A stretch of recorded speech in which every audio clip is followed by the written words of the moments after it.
আর এরই মধ্যে এসআইআর এর শুনানি পর্ব চলাকালীন একাধিক জায়গায় অশান্তি এবং হিংসার ছবি দেখা গিয়েছে। 6টা জায়গার ছবি আপনাদের সামনে তুলে ধরছি। আসানসোল, দুর্গাপুর, দক্ষিণ 24 পরগনার বাসন্তী, উত্তর 24 পরগনার বনগাঁ, কল্যাণী থেকে শুরু করে দেগঙ্গা, বিভিন্ন জায়গায় হিংসার ঘটনা ঘটেছে, অশান্তির ঘটনা ঘটেছে। আর এরই মধ্যে খবর পাওয়া যাচ্ছে মুর্শিদাবাদ থেকে, যেখানে লালবাগে এসডিও অফিসে উত্তেজনা তৈরি হয়েছে। বিজেপির ফর্ম 7 পুড়িয়ে দেওয়ার অভিযোগ তৃণমূলের বিরুদ্ধে। লালবাগের এসডিও অফিসে তারা 27,000 ফর্ম 7 নিয়ে এসেছিলেন বলে বিজেপির তরফে দাবি করা হচ্ছে। তৃণমূল সমর্থকেরা সেগুলি কেড়ে পুড়িয়ে দেয় বলে অভিযোগ বিজেপির। ছবিটা দেখুন একবার।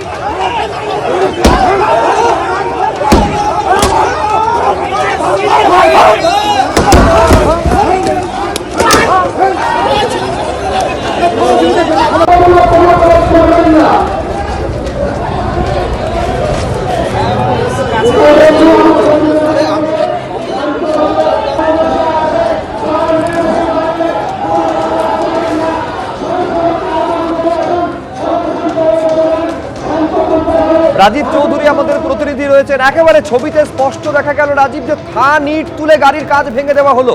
কি কারণে এরকম একটা পরিস্থিতি তৈরি হলো আজ?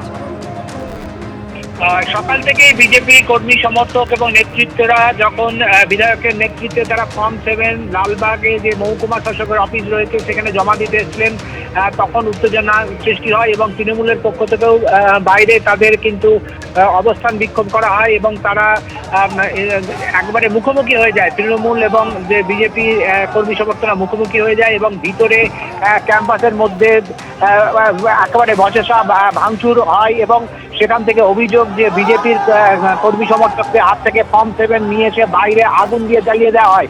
এরপর একটা বিজেপি কর্মী সমর্থকদের একটা গাড়ি যখন ওখানে রাখা ছিল সেই গাড়িকে ভাঙচুর করা হয়। পুলিশের উপস্থিতিতে এই গাড়ি ভাঙচুর করা হয়। পুলিশ চেষ্টা করে কিন্তু ইতিমধ্যে সেই গাড়ি ভাঙচুর করা হয়েছে এবং গোটা এলাকা কিন্তু এখন উত্তেজনার পরিস্থিতি রয়েছে। এবং এই যে সকাল থেকে যে টানটান উত্তেজনা ছিল, বিজেপি এবং তৃণমূল দুই দলই কিন্তু যুযুধান, দুপক্ষই কিন্তু তাদের কর্মী সমর্থক এবং নেতৃত্বরা হাজির হয়েছিলেন।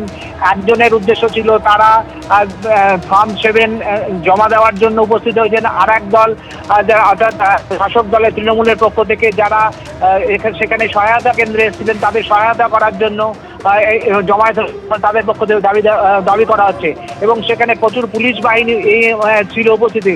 দফায় দফায় উত্তেজনা হয় এবং শেষ পর্যন্ত কিন্তু একটা সংঘর্ষের চেহারা নেয়। বেশ রাজীব, তুমি আমাদের সঙ্গে থাকো।